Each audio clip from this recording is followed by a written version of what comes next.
Om Jnana-timirandhasya Jnananjana Shalakaya Chakshurunmilitam Yena Tasmai Shri Gurave Namaha. This chapter is entitled Vibhuti Yoga. It's called in English the opulence of the Absolute, and in Hravatsky, whatever it is.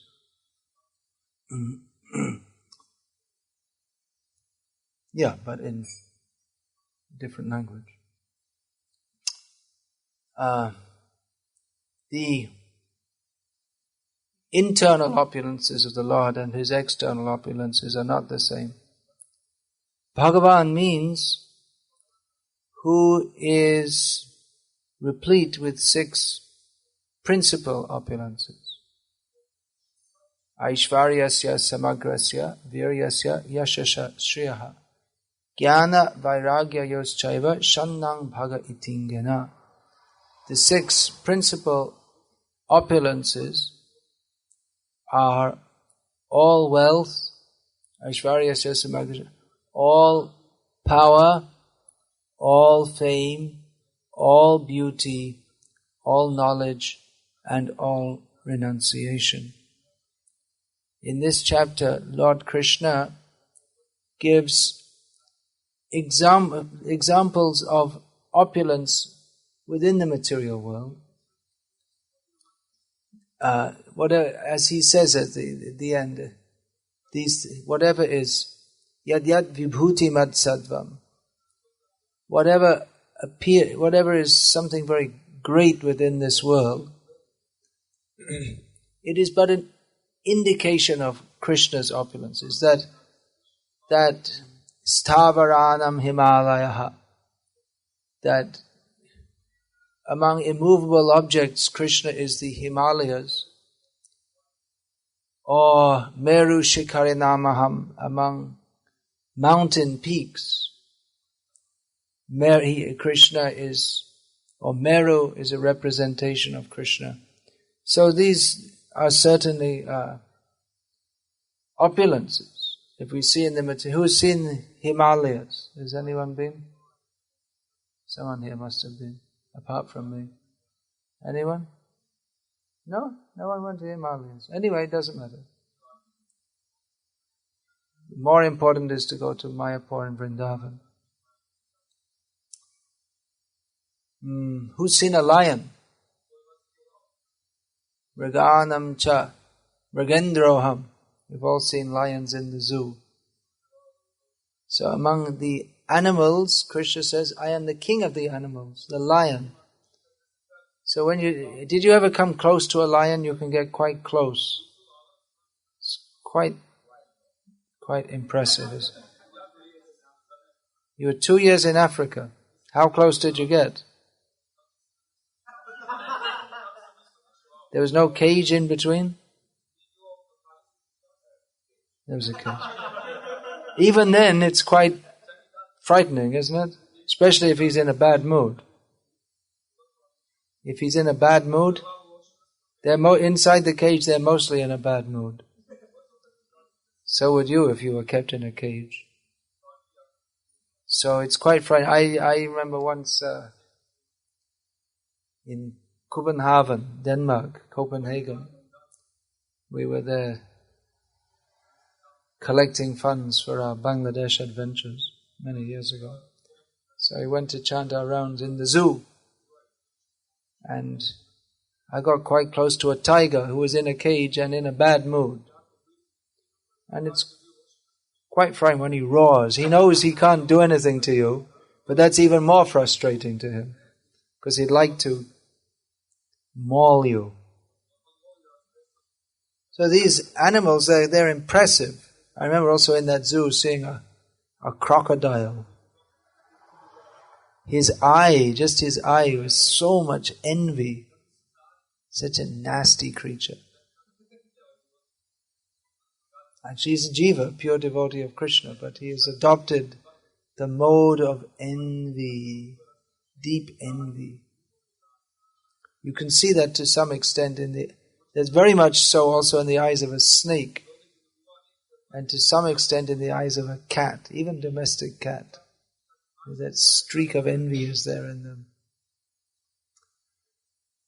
So these powerful animals, they also represent some of the opulence of Krishna. But that's not the same as his internal opulence. That's just, as Krishna says, he describes, yad yad in the end of this chapter, yad yad vibhuti mat sadvam srimad urjitam eva tat tat eva vagachat tvam mabat tejongsa sambhavam. That all of these opulences that I've described, they spring from but a spark of my splendor. Just a little, tiny, a reflection of Krishna's internal opulence, his spiritual opulences of the spiritual world. Anyway, the point is being made here that one who understands Krishna's opulence, he takes to Krishna's devotional service.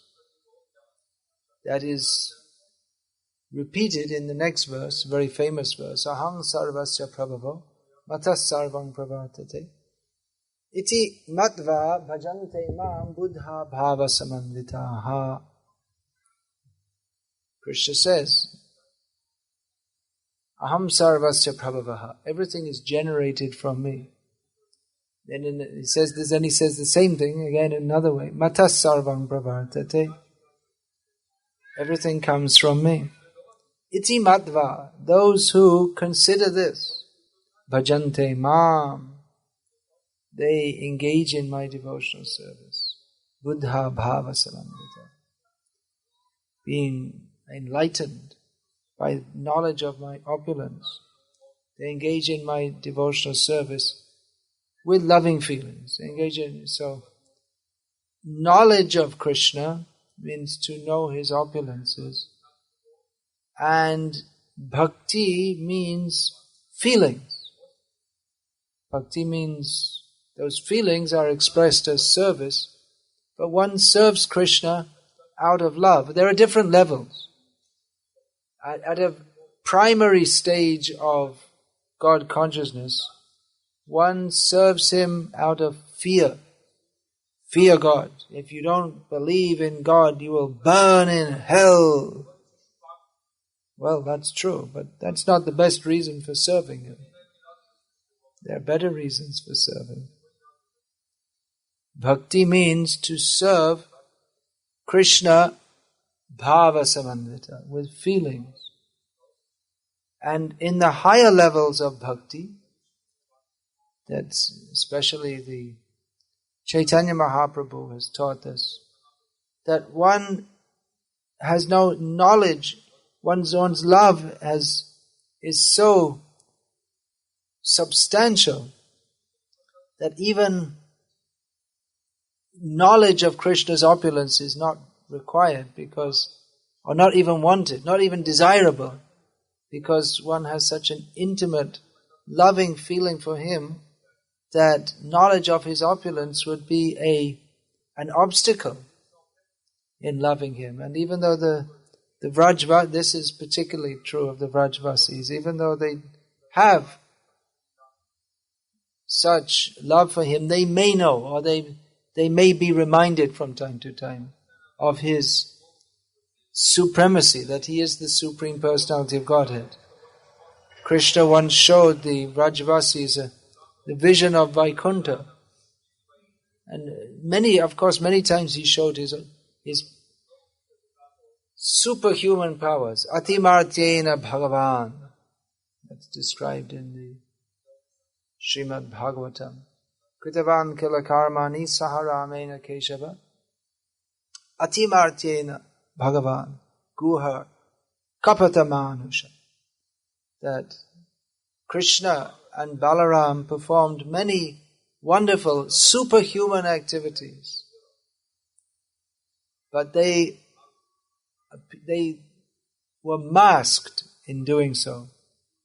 They were pretending to be human beings, although they never are, but they appeared to be so to two classes of people. One who was so much in love with him that they couldn't imagine that Krishna and Balaram are ordinary persons. are anything but ordinary person. They're so much in love with him that Mother Yashoda thinks, if Krishna doesn't come home, he has to come home, otherwise if we don't feed him, then he'll starve. Although he's feeding the whole universe. And another, out of envy, failed to recognize, just like Shishupal said, well, what's all this praise of Krishna? He's just some cowherd boy who arrogated himself to the position of a prince, and he was so scared of Jarasandha, he ran away, and then, they say he chastised some Kaliya, just some water snake, and then some little snake, and then he killed Kamsa when Kamsa was a little inattentive, otherwise he could have never killed him, and he couldn't imagine that Krishna is so great. He denigrates his position. So, in between the superlative level of bhakti and the level of envy of Krishna is this level, understanding Krishna's opulences and thus engaging in his devotional service.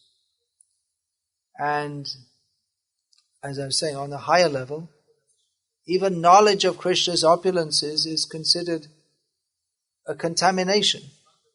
It's not a material contamination, but it blocks the path of superlative loving devotion. So how is that? Because bhakti, the essence of bhakti is bhakti ras. It's liquid. If there's a liquid, you can't predict where it's going to go. Although in the case of the devotees of Vrindavan, it always flows towards Krishna. That Kunti Devi was praying to Krishna that may my bhakti flow towards you like the Ganga. What is that verse? Matira Madhu Pate Sakrit. How does that begin? Vishayan Matira Madhu Pate Sakrit Sakrit Ratim Mudvahatad Gangi Bhogamudangati. She's praying that may my bhakti flow towards you just like the Ganga flows very strongly. May my bhakti ever rush towards you. So bhakti is liquid. Bhakti is unpredictable. How the devotee will behave towards Krishna in the pure level, the highest level. Krishna is highly unpredictable. You never know what he's going to do. And the devotees also. It's always changing. That's what makes Krishna's pastimes one feature. They're so wonderful. Always new, always fresh, always something different. You never know what's going to happen, but it's always wonderful because Krishna is wonderful. So, bhakti is liquid nectar, rasa. And gyan is solid. Gyan means, it's fixed. It's like this. He's God. He's the Supreme. Everyone should surrender to Him. In bhakti ras, that higher level, surrender to Him. But He's just... We defeated Him in the fight today. We were fighting, and we defeated, and He surrendered to me. Why should I surrender to Him? They don't know this. Sharanagati is the basis of bhakti, but the Vrajvasis' Sharanagati or surrender is so developed that they don't know this word even. It's love beyond surrender. Prabhupada said that Chaitanya Mahaprabhu's teachings begin where the Bhagavad-gita ends. Bhagavad-gita brings us up to the point of Sharanagati. Savadhaman parityaja mamekam sharanam vraja. This is the highest teaching that Krishna gives, and Chaitanya Mahaprabhu's teachings begin. That is the beginning of Chaitanya Mahaprabhu's teachings. Love beyond surrender. There's one lecture Prabhupada gave on this that was titled Love Beyond Surrender. So this knowledge of his opulence, Krishna is stating here, this is Bhagavad-gita. This is not Chaitanya Charitamrita. This is Bhagavad-gita. Not that they're independent works, they're both interdependent. There's no Chaitanya Charitamrita without Bhagavad-gita. That's why. Bhagavad-gita, the knowledge is developed in Srimad Bhagavatam. And the actual teachings of Srimad Bhagavatam are described in Chaitanya Charitamrita. So they're not different works, or they don't have a different purport. But to understand the purport of Srimad Bhagavatam, one has to understand fully, one has to go through Chaitanya Mahaprabhu. Bhagavad-gita is the introductory study, but even that, it's very high level. Sometimes we talk about, we want to hear some higher knowledge, but for most people, a higher knowledge is to understand we're not the body. And we're still trying to understand that. We're still very much on the bodily platform. So this is, Bhagavad-gita is so high that most people cannot even begin to understand it. And then Srimad Bhagavatam is even more developed. And then Chaitanya Charitamrita is the definitive explication of all the Vedic teachings. And we say definitive, but then again, it's very difficult to define Chaitanya Mahaprabhu's ecstasy. There's some attempt is there. The Rupa Goswami has described the stages of prema up to Mahabhav. So the symptoms may be described, but that ecstasy, or that Chaitanya Mahaprabhu, that bhakti ras, which he experiences and in various levels distributes, that is free. It is not restrained. The free love for Krishna, that one may, in that free love for Krishna, he may sometimes embrace his devotee, or the devotee he may sometimes apparently reject the devotee. Everything is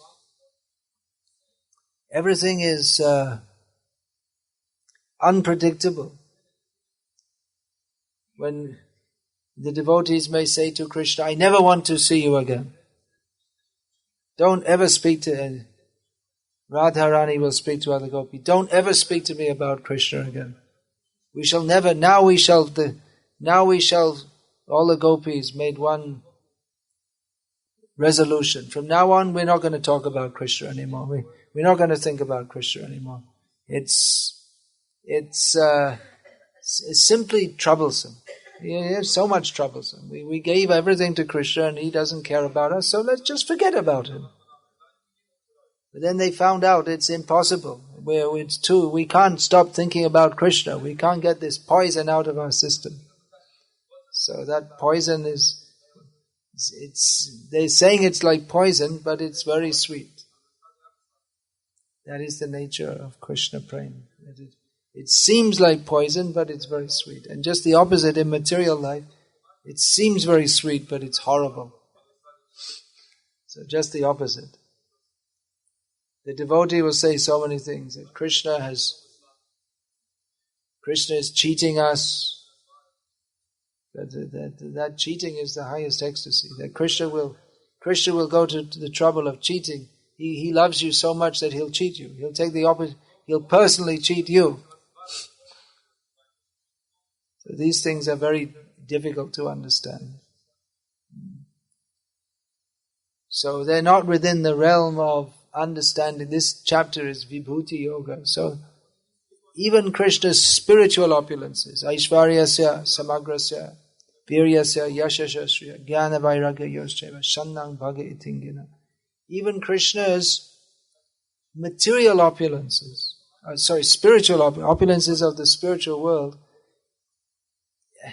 even that is not sufficient to explain Krishna, nothing sufficient to explain Krishna. He's not explainable, and that's the wonder of Krishna. That's why Krishna is Rasik Shekhar, the king of enjoyers. That's why his position is even more than that of Narayan, which doesn't seem to make sense, because Narayan sits on a big throne and Krishna sits on his mother's lap. And sometimes she throws him off. Oh, the milk's boiling over. Quick, put him aside. Narayan is the respected Lord of Vaikuntha.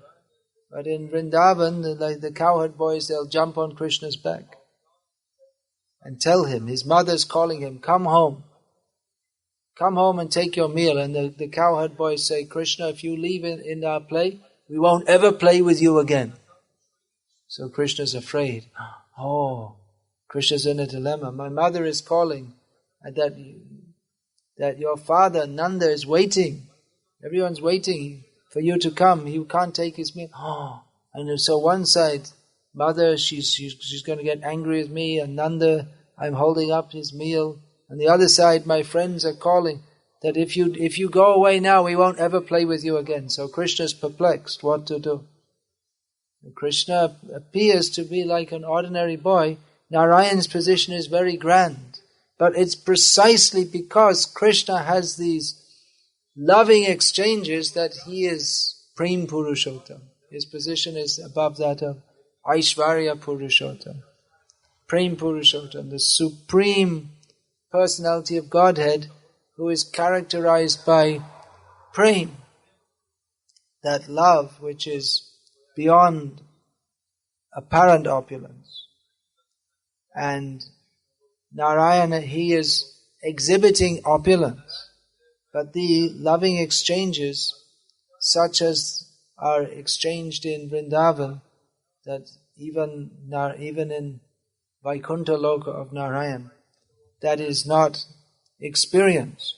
The Vaikuntha Vasis, the residents of Vaikuntha, they could not imagine jumping on Narayan's back. It's not imaginable, it's not allowable. It's a great offense. But if in Vrindavan all the cowherd boys are all of a sudden to start chanting Vedic hymns to Krishna, it would just be inappropriate. What is inappropriate in Vaikuntha? Jumping on Narayan's back. So that is inappropriate. And in Vrindavan, offering Vedic hymns to Krishna, that's inappropriate. So it's the same Supreme Lord, but the bhava, the feelings towards him are more. So this jnana, knowledge of his opulences, that is solid and fixed. Now that is required. Krishna says here that this knowledge, who has this knowledge of me, he engages in devotional service to me. So knowledge means it's something fixed. The water can flow, the bhakti ras can flow through a fixed channel. You make a canal or you have a hose pipe and the water flows through it. There's fixed. The feelings for Krishna, they have to go along a fixed route. Otherwise, if we say, well, we just have feelings, but there's no proper guidance for those feelings, then it just becomes a mundane sentiment. And it won't go in the right direction. We may have feelings for Krishna, but if those feelings are not solidified by knowledge of Krishna's greatness, how we have to surrender to him, and of the process of devotional service. Now we're not talking about the Vrajavasis. We're talking about the residents of the material world. One of those rules is don't have shoes in the temple room, even for little babies. So, if we don't follow this process, then that sentiment for Krishna, that cannot develop properly, and it will become mixed up with mundane sentiment. And our so-called bhakti will remain on the mundane platform. We see many, many people like this in India who, Prabhupada more than once said, everyone in India is a devotee of Krishna. Everyone, or at least many, many people have some sentiment for Krishna, just like Janmashtami festival. In Bombay, at our Juhu temple, we have 3 ISKCON centers there, and the Juhu temple, they estimate that more than 1 million people visit every day on Janmashtami, every year on Janmashtami day. So from morning till night, and it extends right up till early morning. They have crowd control. It's a big thing. It's a major event in Bombay, more than in Vrindavan. I was there once in Vrindavan at Janmashtami. It's not such a big festival actually. Govardhan Puja at Govardhan. Then you get more than 1 million people there nowadays at Govardhan. It's a huge event, Govardhan Puja. And actually the biggest festival of Govardhan is not Govardhan Puja Day. It's Guru Purnima, Sanatan Goswami's appearance day or disappearance day. So he's the guru of the Rajvasis of that time. So many people come at that time. Huge crowds. It's like thick crowds for the whole, whatever it is, 14 kilometers. So, is it 14 miles, 21 kilometers? I can't remember exactly. But anyway, it's just huge crowds for more than 24 hours, completely packed all the way around. So, anyway, the point that we're making here is there are many devotees of Krishna. And all over India, the various forms of Krishna, Sri Ranganatha Swami and Gopal Krishna in Udupi and in Badrinath, Badrinarayana, so many forms of Krishna, and many people are devoted to him, but not many people follow in the way that Prabhupada has taught us, as Rupa Goswami has taught us. Because mostly they take it as in some sentimental way, and then also worship different demigods, and often they'll mix up Krishna with Sai Baba. They say Sai Ram, and there's so many ridiculous things.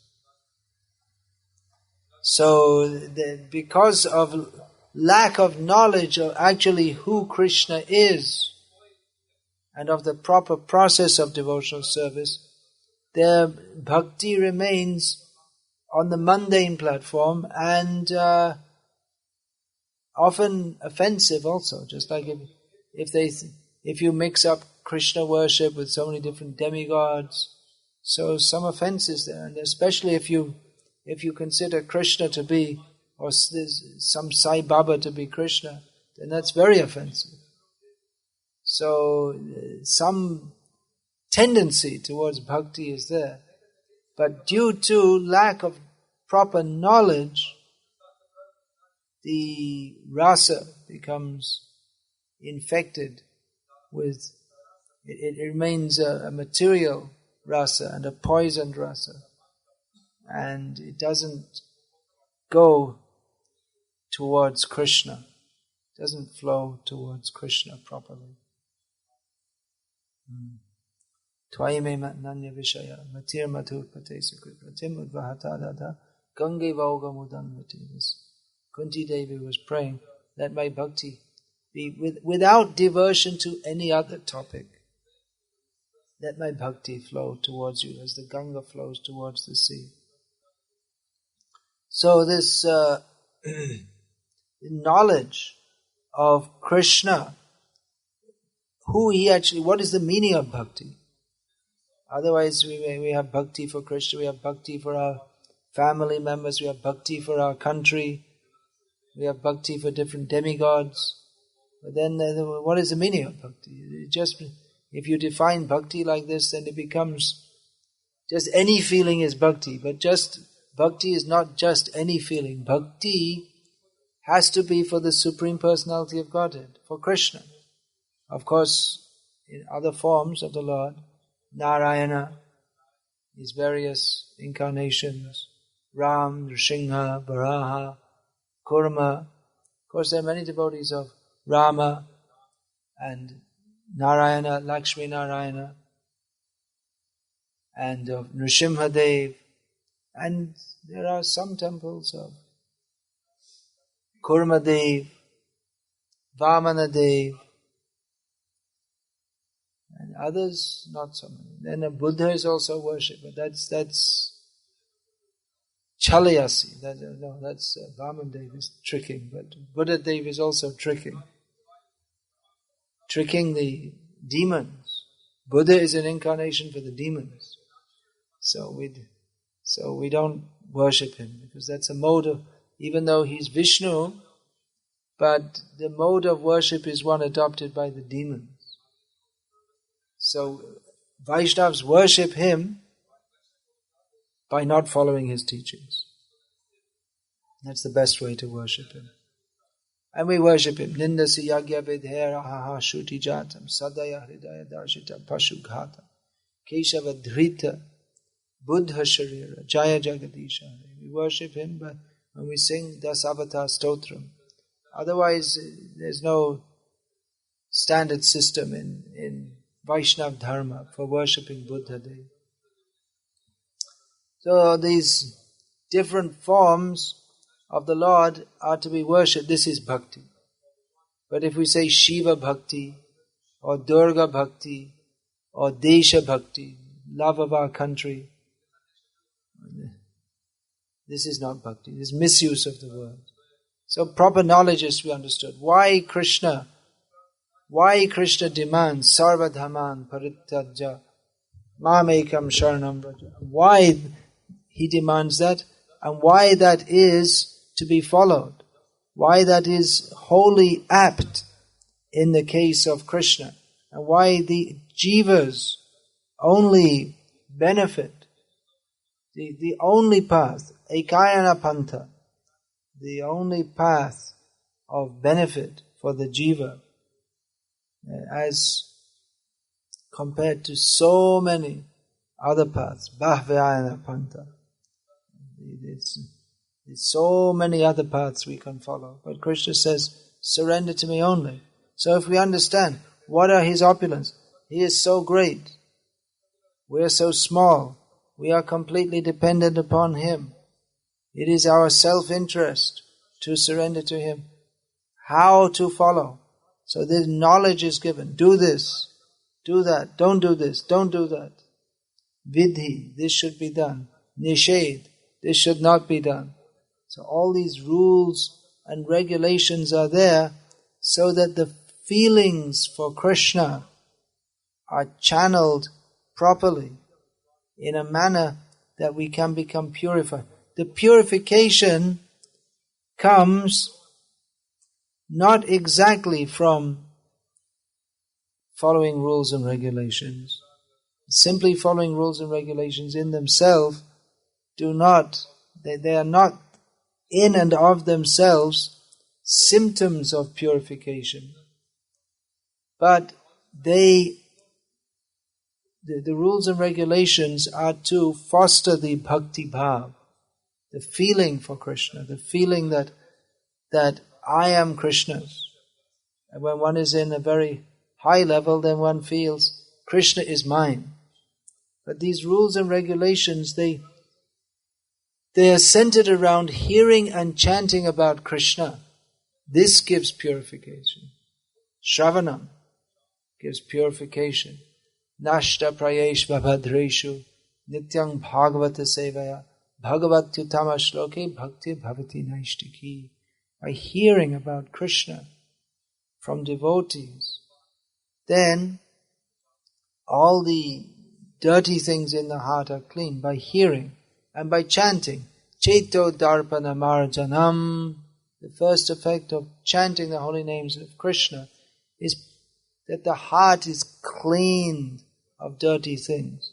So the rules and regulations, they facilitate hearing and chanting and the attitude that is to be imbibed from hearing and chanting. What is the meaning of purification? Well, it means becoming free from Kam, Krodh, Lobh, Moha, Mada, Matsarya, lust, greed, anger, envy, illusion and madness. It means that, but there's a positive side also. The positive side is yasyang vai shuyamananam krishne paramapurushe bhaktir utpadyate pungsa shokamoha bhayavaha.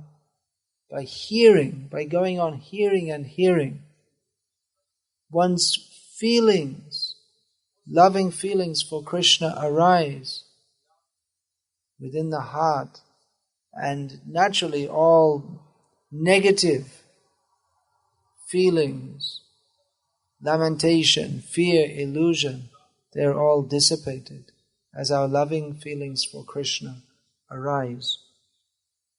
So this purification means to become freed of those coverings of the soul that come from envy of Krishna, and to uncover our loving feelings for Krishna.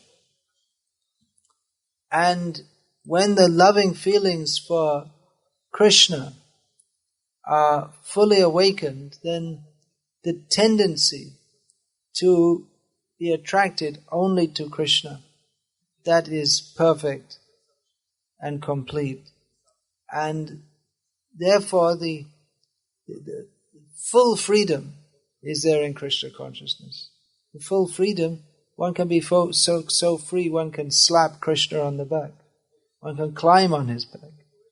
That freedom that is even beyond Gyan. When one's feelings become so much developed, then even knowledge of Krishna that is required, that solid understanding that Krishna is supreme, I am to surrender to Him, that becomes superfluous and even not wanted for one whose loving feelings for Krishna are so much developed. But as long as they're not developed, then that canal is needed, knowledge of Krishna and His opulences. And in the beginning, as Krishna states here in this verse in Bhagavad-gita, for those whose loving feelings for Krishna are yet to be aroused, knowledge of Krishna is essential. Otherwise, how are we going to have any feelings for Krishna if we don't know anything about Him? Why should we think of Krishna as being anyone very special if we don't know how He's special, why He's special? Why should we have any interest in bhakti whatsoever? Knowledge of Him is required. Therefore Prabhupada so much wanted these books distributed, because Prabhupada said, why are we so much emphasizing on this book distribution? Because it is giving knowledge. What is that knowledge? Knowledge of Krishna, and knowledge of the process of devotional service, and knowledge of the ultimate goal. This is Sambandha, Abhideya, Prayoja.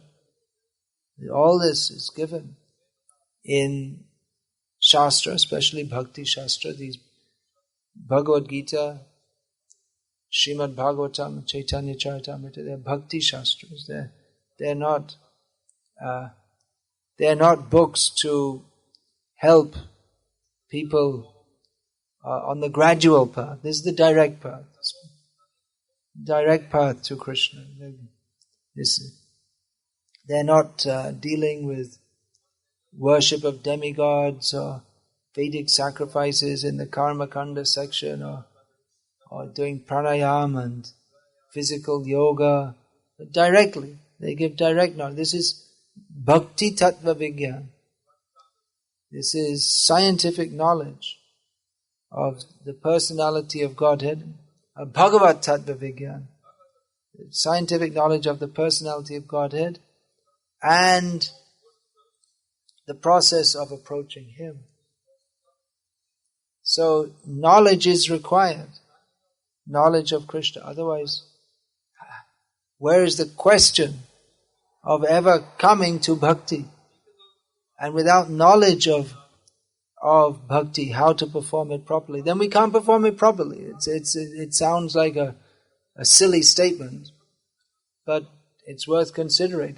If we don't know how to perform properly, then we're never going to perform it properly. So those who do not take the trouble to acquaint themselves with the Bhakti Shastras, or those who do not take guidance from a spiritual master, those who just say, well, I just love Krishna.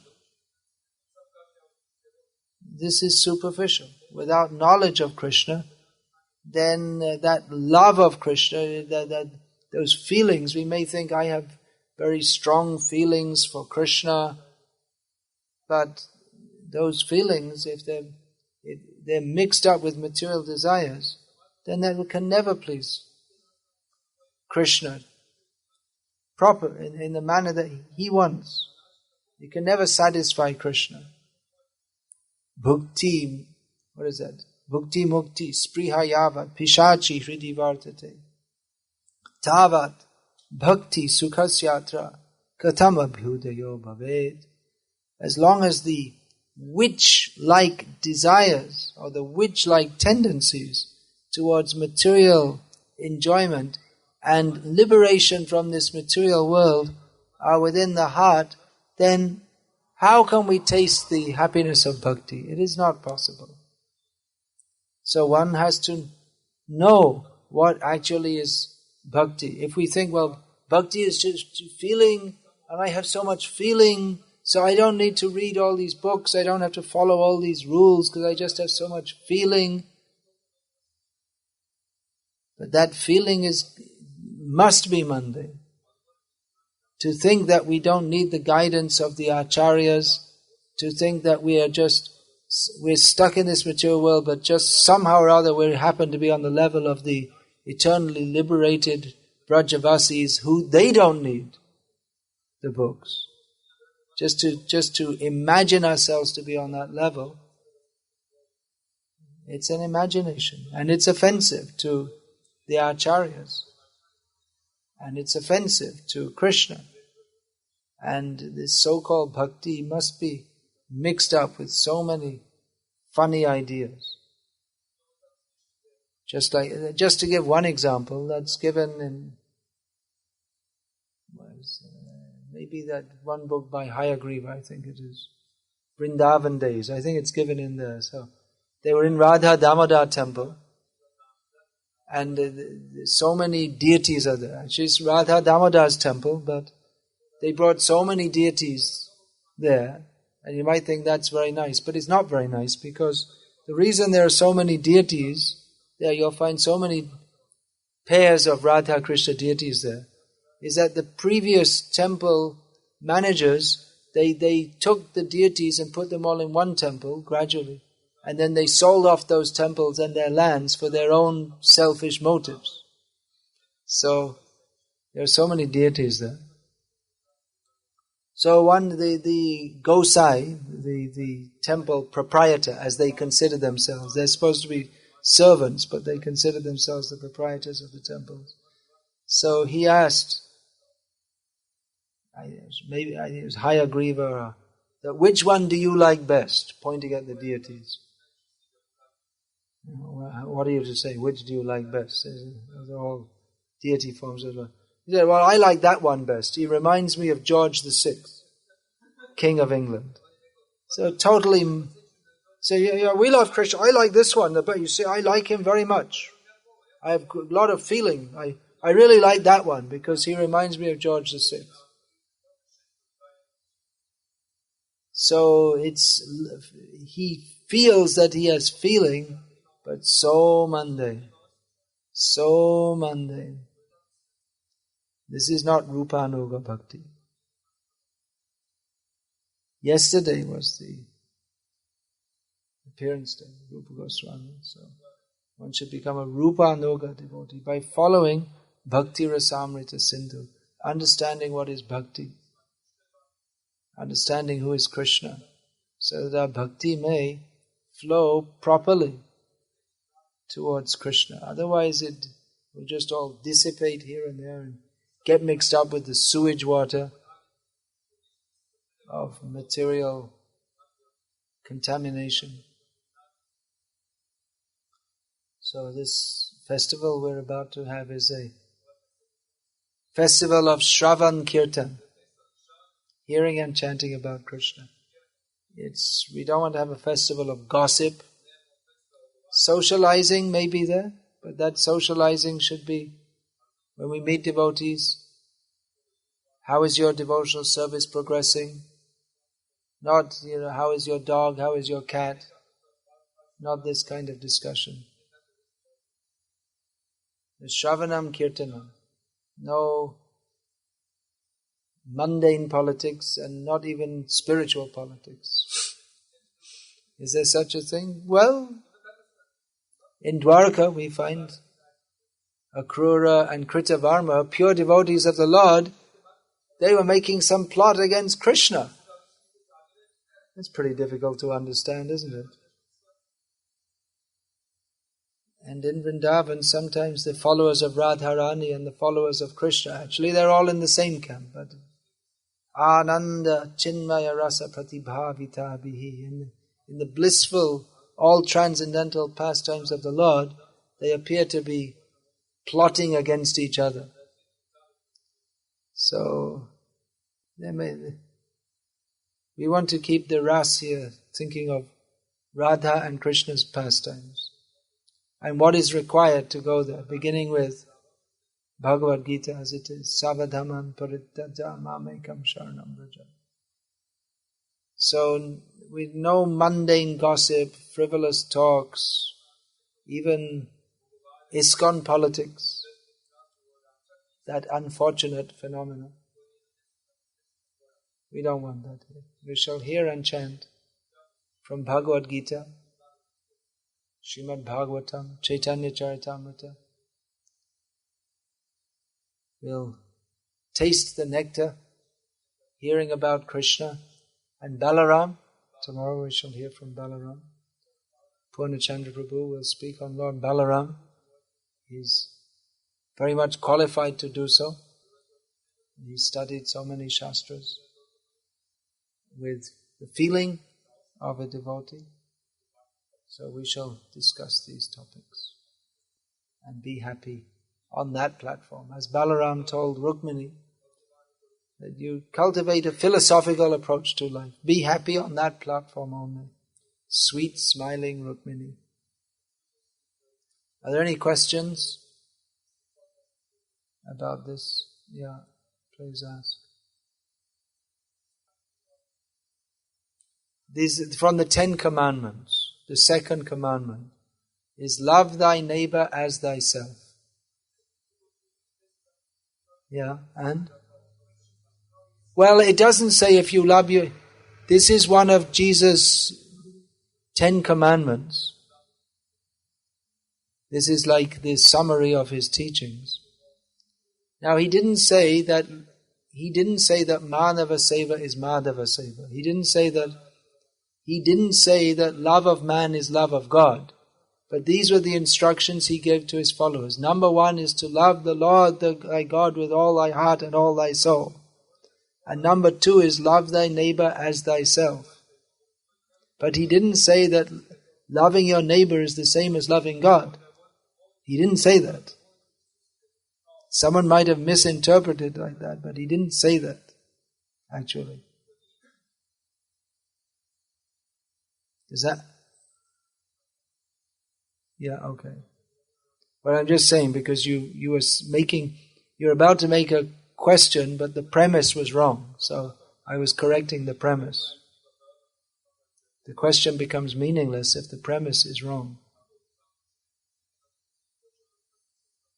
Just like someone asks, are you still beating your wife? So it's based on the premise that he's beating his wife. But if he's not beating his wife, then there's no question of is he still beating his wife? Yeah, so.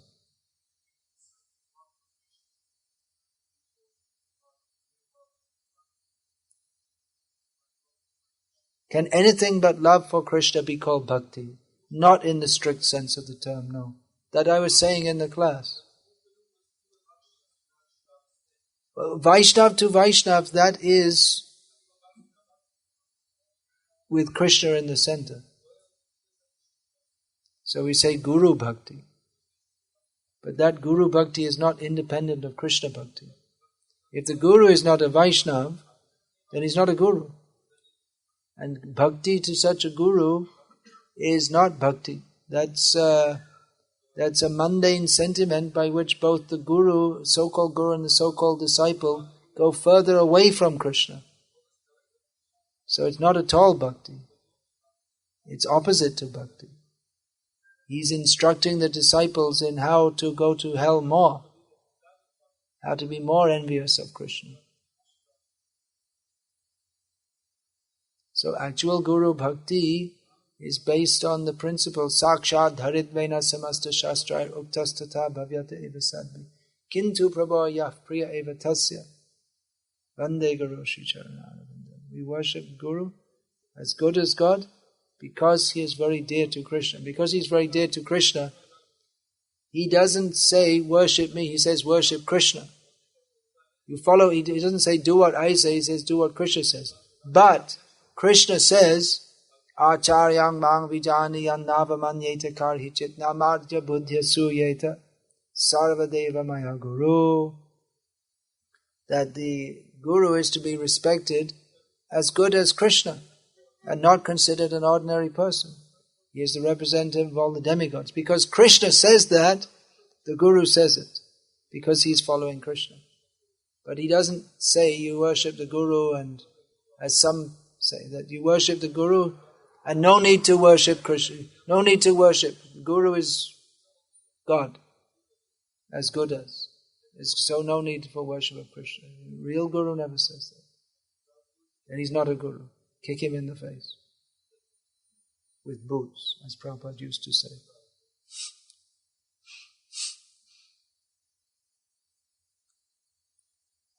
Any other question? How important is it for devotees to be natural and not be artificial? This is a very dangerous subject.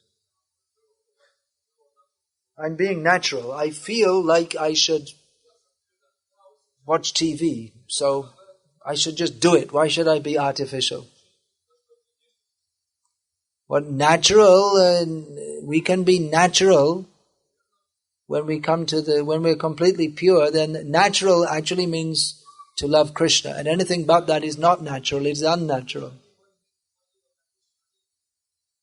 That's called Swarasiki Siddhi, our natural inclination to worship Krishna.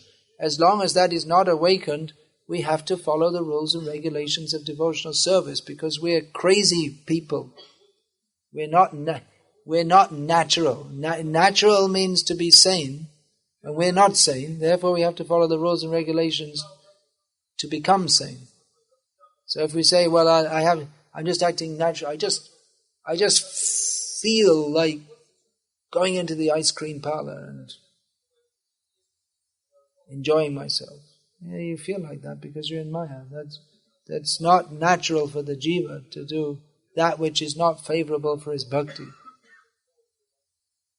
Now, on the other hand, the rules and regulations of devotional service are not to be, they're meant to evoke loving feelings for Krishna. So loving, even in the beginning, it's not that we're just following the rules and regulations. All of a sudden, ding, we hit the jackpot and all of a sudden we're in prem bhav. But from the very beginning, we follow the rules and hear about Krishna, and there's why do we follow at all? Because there's some attraction to Krishna. Well, there may be different reasons. We may follow because I'm Chatur Vidha Bhajante Mang Jana Sukritino Arjuna Artho Jignasur Artharati Gyanicha Paradarshaba. We may be following for various reasons, because we're distressed, desiring wealth, inquisitive, or in knowledge of Krishna. But it's not that everyone who's distressed or inquisitive or desirous of money comes to Krishna. Those who have some faith in and attraction to Krishna, they come in such a situation, they come to Krishna. So, certainly we have to develop our attraction for Krishna. by hearing about Krishna, and feelings for Krishna are there. So yes, bhakti should be natural, but if we say natural, that doesn't mean breaking the regulated principles in the name of being natural. So the rising moon is there. For tomorrow's Balaram Purnima. Balarama Chandra, the full moon of Lord Balaram, is arising. Hare Krishna. I'll finish there. All glories to Srila Prabhupada. Bhagavad-gita. Kakva Yist, isn't it? Something like that. I remember. I didn't look at the book. I remembered from last year. See, I have a